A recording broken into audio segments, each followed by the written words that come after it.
Hey, welcome back guys. So today on this video, we are talking about your SamCart, and more specifically, I'm going to quickly answer a question I keep getting a lot on my other video, and that is, how do you add a worksheet into your SamCart course? So let's go ahead and talk about this. First off guys, real quick video, not too many steps involved, so be sure to stick around to the end of the video. But why would you want to add a worksheet into your SamCart course anyways? Well, that's pretty easy. If you're running an online business selling courses through SamCart, you know that it's important to keep your students engaged. And with worksheets, your customers can prove to themselves and you that they remembered all of the information in your course. Whatever the case is, it's a pretty easy process. It's handled here in your SamCart dashboard. Check my video description. I'll try to leave the written instructions there as well. But I've already logged into my SamCart, and this is the home screen. Now here on the home screen, to add a worksheet into one of your courses, here on the left, click on Apps. Once you click on Apps, you're going to see these 5 options and click on Course Platforms. Once you do that, look for the SamCart Courses logo right here. Once you do that, go ahead and choose the course you're adding the worksheet into. Okay, once you do that, here on the top, click on Units and Lessons. Okay, so worksheets are added into the lesson. So you can see here I have a Chinese food section, a Mexican food section, and inside of these sections I have lessons on chow mein, egg rolls, tacos, burritos. So for example, let's go ahead and add a worksheet into our burritos lesson. So all you're going to do is click on the Edit button next to the lesson. Okay, once you do that, here on the top you're going to see 4 options. Click on Worksheets.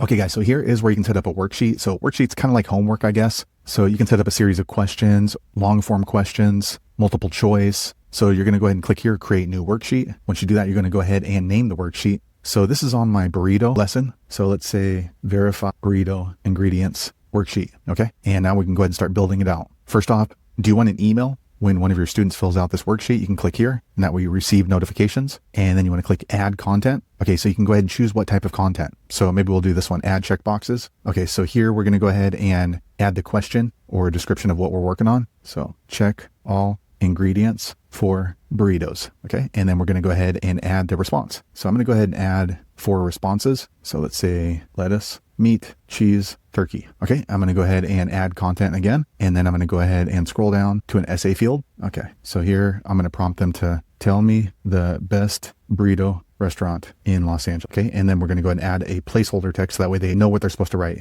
Tell me the address and name here. Okay, so as you can see, you can continue adding in more and more content as you build this out. You don't add too much that your students are going to get annoyed, but that's really depends on what you're selling in your course. So once you're done, go ahead and scroll to the top and then click on Save. Okay, now you can see it's in draft right now. So before it goes public, you might want to go ahead and view lesson. Okay, once you do that, you're going to see the lesson for burritos. And if you look down here, you're going to see worksheets, and we can go ahead and view right here. Okay, so here is the worksheet. So check all the ingredients for burritos, lettuce, meat, cheese, not turkey. And they can click on Complete Worksheet. Oh, here's the second one. Tell me the best burrito in Los Angeles, on the corner, and Complete Worksheet. So there you have it, guys. If you're wondering how to add a worksheet into your SamCart course, that's the easiest way I know how to do it. If you know an easier way, be sure to leave a comment below. Let the rest of us know how you did it. Hopefully you found that video useful. If so, click thumbs up, or maybe consider subscribing to my channel, and I hope to see you on the next video. Thanks again for watching.